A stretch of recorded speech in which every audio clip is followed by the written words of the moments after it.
आप सभी को जय मसीह की। परमेश्वर का हम धन्यवाद करते हैं आज के सुंदर शाम के लिए, और एक बार फिर से एक शाम जवानों के नाम में आप सबों का स्वागत है। प्रभु का हम धन्यवाद करते हैं और ये विश्वास करते हैं कि आज के जो पवित्र कलाम था, जो सिस्टर रजनी के द्वारा दिया गया, उस वचन को सुनकर आप सबों ने बड़ी आशीष को प्राप्त किया होगा। और मैं प्रभु का धन्यवाद करता हूँ कि आज का जो हमारे जवानों के नाम जो प्रोग्राम है, उसमें एक भाई आज हमारे साथ जुड़े हैं। मैं उनका स्वागत करता हूँ। जय मसीह की। जय मसीह की। भाई, आपसे जानेंगे आपका नाम क्या है और आप कहाँ से आते हैं? मेरा नाम सर ओमकार है और मैं टंडारी से आता हूँ। जी ओमकार जी, कैसा लग रहा है आज हमारे साथ आज के इस प्रोग्राम में जुड़ करके? सर, मैं धन्यवाद करता हूँ कि मुझे इस प्रोग्राम में जुड़ने का और हिस्सा लेने का मौका मिला। और जो ये यूथ के नाम जो ये प्रोग्राम चलाया जा रहा है सर, इससे हम लोग बहुत इंस्पायर होते हैं और मुझे भी अच्छा लगता है सर। तो आज इस प्रोग्राम के जरिए आप क्या हमारे नौजवानों तक पहुंचाना चाहते हैं, क्या बातचीत करना चाहते हैं? इस प्रोग्राम के जरिए मैं नौजवानों को अपनी ज़िंदगी में जो मेरी गवाही है, परमेश्वर ने जो मेरी ज़िंदगी में बड़े चमत्कार किए हैं उनके बारे में बताना चाहता हूँ। सो प्रभु का धन्यवाद कि गवाही भी बड़ी मतलब ये होता है कि जब हम अपनी गवाही को लोगों तक देते हैं तो ये भी एक तरह का प्रचार है कि प्रभु यीशु मसीह किस तरह से हमारे जीवन में आया, तो उस चीज़ को हम लोगों तक पहुंचाते हैं। जी सर जी। तो किस तरह से शुरुआत हुई प्रभु यीशु मसीह में आपकी? ये सर उन दोनों की बात है, लगभग आज से काफ़ी समय पहले, नियर अबाउट लगभग 2008 की बात है जी। और जब परमेश्वर का वचन हमारे पास नहीं पहुंचा था जी, और ऐसा हुआ कि हमारे परिवार में मेरी मम्मी जी थी, वो बीमार हो गई, दुष्ट आत्मा से ग्रसित थी जी। हमने कई जगह दिखाया, यहाँ तक कि हॉस्पिटलों में हम गए, कई सारी मेडिसिन चलाई और वहाँ से कोई मतलब कि किसी भी तरह का कोई आराम नहीं मिला जी। और यहाँ तक कि हमने कई और भी लोग दवाइयाँ जो खाते थे उससे भी कोई आराम नहीं था? नहीं सर, दवाइयाँ खाते से कोई आराम नहीं। और जो भी हमने इसमें रिपोर्ट वगैरह जो भी डॉक्टर ने बोला करवाइए, हमने वो करवाते थे। उसमें रिपोर्ट्स में क्या आता था, क्या कहते थे डॉक्टर? सर, रिपोर्ट में कोई भी चीज़ नहीं आता था, रिपोर्ट नॉर्मल आती थी सर जी। उसमें कोई इसके कोई लक्षण ही नहीं दिखते सर, क्योंकि सर ये दुष्ट आत्मा की जो मतलब होती है, ये सब रिपोर्ट में या डॉक्टरों के जो इलाज वगैरह में उसमें नहीं आती है सर। तो कैसे ये संभव हुआ कि प्रभु यीशु मसीह के पास आए हैं आप? कैसे प्रभु का वचन आपके पास पहुंचा? जी सर, ये हमारे ही टंडारी में एक डॉक्टर रहते हैं जिनका नाम है डॉक्टर नारायण।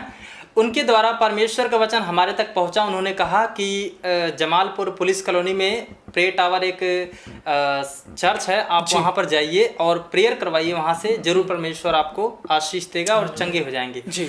तो हमने उन पर विश्वास किया, विश्वास करके और हम यहाँ पर चर्च में अपने माता जी को ले आए। और जैसे ही हमने यहाँ के सेवकों के द्वारा प्रार्थना कराया, उसी वक्त से हमारी मम्मी जी ठीक हो गई। और तब से लेकर और आज तक कंटिन्यू प्रभु की कृपा है हमारे पूरे परिवार पर कि हमारा पूरा परिवार ठीक है, चंगे भले हैं। और तब से हम इस चर्च से जुड़े हुए हैं और हम और हमारी सिस्टर, हम दोनों लोग यहाँ पर सेवा करते हैं सर। आप यहाँ पे सेवकाई करते हैं, आपने बताया किस तरह से मम्मी जी एक कह लीजिए शुरुआती दौर का हिस्सा रही हैं कि आप प्रभु यीशु के पास पहुँच सकें। जी सर।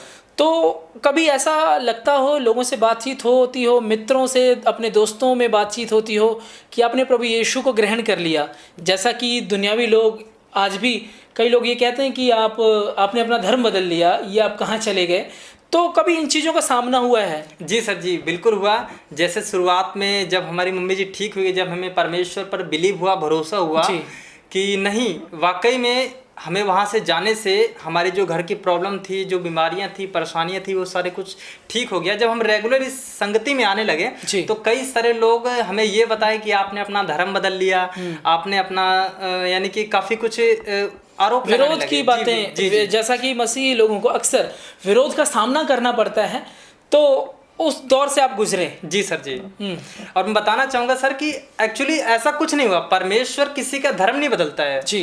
परमेश्वर प्रभु यीशु मसीह किसी के धर्म को नहीं, उसके दिलों को बदलता है, उसके मनों को बदलता है। अगर आज मेरा नाम ओमकार है तो ऐसा नहीं कि उससे पहले कुछ और था, उस समय मेरा नाम ओमकार था और आज भी मेरा नाम ओमकार है। ऐसा नहीं कि परमेश्वर में आने के बाद हमारा नाम चेंज हो गया, हमारा धर्म चेंज हो गया, हमारा पहरावा चेंज हो गया, हमारा कपड़ा चेंज हो गया। परमेश्वर को इन चीज़ों से कोई लेना देना नहीं है। बस ये है कि परमेश्वर का आपका विश्वास, आपका मन चाहिए कि आप किस मन से परमेश्वर के पास आते हैं। ओमकार जी, आप यहाँ पे सेवा भी करते हैं। आपने बताया कि आप परिवार समेत यहाँ पे रविवारी संगति में आराधना के लिए आते हैं। जी कैसा लगता है, और हमारे जो नौजवान जो इस वक्त हमारा प्रोग्राम देख रहे हैं उनके लिए क्या कहना चाहेंगे, क्या छोटे से शब्दों में आप उनको मैसेज देना चाहेंगे? जी सर, एक चीज़ बताना चाहूँगा कि इस संगति में आकर सर मुझे एक चीज़ यहाँ पर बहुत ही अच्छी लगती है कि हमारे जो मन है वो सर शांति मिलती है यहाँ पर, एक सुकून सा मिलता है जैसे कह लीजिए जी। क्योंकि हम आजकल की दुनिया में भाग दौड़ में हम बहुत जगह जाते हैं या बहुत ज़्यादा तनाव होता है, बहुत ज़्यादा स्ट्रेस होता है काम को लेकर या और चीज़ को लेकर, बट जब हम यहाँ पर सर रविवार संगति में आते हैं, जब हम यहाँ सत्संग में आते हैं तो वाकई में एक अजीब से हमारे अंदर सुकून महसूस होता है, एक अजीब से शांति महसूस होती है। फिर यहाँ से यानी सच में प्रभु का वचन भी हमें इस रीति से बताता है कि मैं तुम्हें वो शांति दिए जाता हूँ जो दुनिया तुम्हें नहीं दे सकती, तो उस शांति का अनुभव करते हैं आप। जी सर, जी बिल्कुल बिल्कुल। और फिर ऐसा लगता है कि जैसे हम संडे को आते हैं, संडे के परमेश्वर का वचन सुनने के बाद, उसकी असीम शांति लेने के बाद ऐसा लगता है कि पूरे वीक के लिए हम रेडी हो जाते हैं, कोई भी काम करने के लिए, कोई भी चीज़ और करने के लिए, यानी कि पूरा वीक हमारा बेटर जाता है सर। जी, यूथ के लिए मैं एक बार फिर से कहूँगा, यूथ के लिए क्या कहना चाहेंगे कि उन्हें सेवकाई में बढ़ना चाहिए, जो टैलेंट उनके अंदर है प्रभु के लिए इस्तेमाल करना चाहिए? जी सर बिल्कुल, एक्चुअली हम भी यूथ हैं और हमने ये चीज़ देखा है सर, बीते कुछ समय में हम स्टडी के लिए बाहर चले गए थे, परमेश्वर से ये कह लीजिए कि थोड़ा सा दूरी बन गई थी जी। तो ये सर बाहर में हमने काफ़ी कुछ एफर्ट किया, मेहनत किया, स्ट्रगल किया, बट ये कहा जाता है ना कि सर कि आप जितनी मेहनत करते हैं 100%, उसका 100% हमें रिजल्ट नहीं मिलता है बाहर में, और जो हम परमेश्वर के साथ रहकर सेवकाई करके अगर हम 50% भी मेहनत करें तो उसका हमें 100% मिलता है। तो मतलब आज के यूथ को ये कहना चाहते हैं कि जो जवान हमारा प्रोग्राम देख रहे हैं, प्रभु यीशु मसीह को अपने जीवन में जगह दें। जी सर। अपने कार्यों समेत, अपनी पढ़ाई के साथ साथ, अपने घर के साथ साथ और अपने कार्यस्थल पर रहते हुए प्रभु को पहल दें और परमेश्वर के कार्यों को पूरा करेगा। बिल्कुल सर, बिल्कुल। सो प्रभु का बहुत बहुत धन्यवाद आज के इस प्रोग्राम के लिए और इस अच्छी सुंदर गवाही के लिए जो भाई ने हमारे साथ शेयर की। उम्मीद करते हैं कि ये गवाह से आप लोगों ने बड़ी आशीष को प्राप्त किया होगा।